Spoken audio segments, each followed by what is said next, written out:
পাকিস্তান কি অজান্তেই পিএম মোদির বড় প্রচারক হয়ে উঠেছে? ভারত এবং পাকিস্তানের অভ্যন্তরীণ সম্পর্ক যে কীরকম তা সম্পর্কে নতুন করে কিছু বলার নেই, কিন্তু দিনের পর দিন তারা যেসব কাজ করছে তা সরাসরি প্রভাব ফেলছে বিশ্ব রাজনীতির ওপর।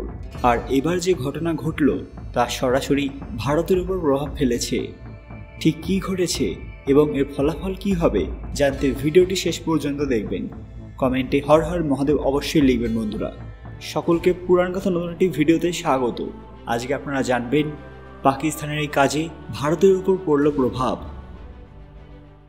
ভিডিওতে এগোনোর আগে সবাই কাইন্ডলি আমাদের চ্যানেলটি সাবস্ক্রাইব করে নেবেন। ভারতের রাজনীতি তথা গণনায় এক অন্যতম টপিক হলো পাকিস্তান। অনেক কিছু মাথায় রাখতে হয়, কিন্তু পাকিস্তান এবার এক এমন কথা বলেছে যা সরাসরি ভারতের প্রধানমন্ত্রীর উপর গিয়ে পড়েছে। পাকিস্তানের বিদেশ মন্ত্রণালয়ের প্রবক্তা মুমতাজ বালুচ বলেছেন যে তারা অত্যন্ত চিন্তায় রয়েছেন, কারণ ভারত পাকিস্তানের অভ্যন্তরে প্রবেশ করে বিভিন্ন নাগরিকদের ওপর আক্রমণ চালাচ্ছে। কিন্তু এই মহিলা যাদের নাগরিক বলে দাবি করছে তারা আসলে আতঙ্কবাদী। প্রায় 20 থেকে 25 জন বড় আতঙ্কবাদী এক বছরের মধ্যেই মারা গেছে। পাকিস্তান দাবি করে যে ভারতের নেটওয়ার্ক এতটাই শক্তিশালী হয়ে গেছে যে অনেক দূরবর্তী খবরও তাদের কাছে সহজেই পৌঁছে যায়। ভারত ক্রমাগত বিভিন্ন অপারেশন চালিয়ে যাচ্ছে, আর পৃথিবীর কোনো দেশ তাদের সামনে দাঁড়াতে পারছে না। এবার পাকিস্তান নিজেরাই প্রেস কনফারেন্স করে একথা জানায় যে তারাও ভয়ে ভয়ে আছে। এতদিন যারা ভারত তথা ভারতের প্রধানমন্ত্রী সম্পর্কে কটু কথা বলতো তারাও এখন নিজেদের দল পরিবর্তন করে প্রশংসা করছেন।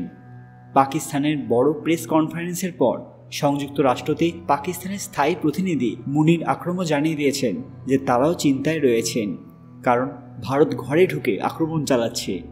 এখন আপনারাই বলুন আমাদের কি করা উচিত। বোঝা যাচ্ছে ভারতের আগ্রাসন পাকিস্তানের ভিত নড়িয়ে দিয়েছে।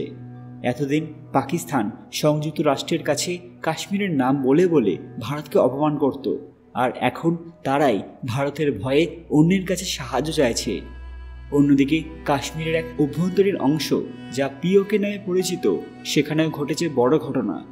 পাকিস্তানকে বড় ধাক্কা দিয়েছে চীন কাশ্মীরে অবস্থিত এক বড় হাইড্রো প্রজেক্টের কাজ যা নীলার নামে পরিচিত সেটা বন্ধ করার আদেশ দিয়েছে। ভারত অনবরত এই কাজের বিরোধিতা করছিল। ভারতকে দেখে এবার পিওকে লোকেরাও এই কাজকে সমর্থন করে। ফলাফল হলো এই যে এই বড় প্রজেক্টকে বন্ধ করে দিতে হলো। চীন জানায় যে পাকিস্তানের প্রশাসন তাদের কর্মচারীদের সুরক্ষা দিতে ব্যর্থ হয়েছে। এরই মধ্যে আঘাত এনেছে পাকিস্তানের এক নেতা ফাওয়াদ চৌধুরী।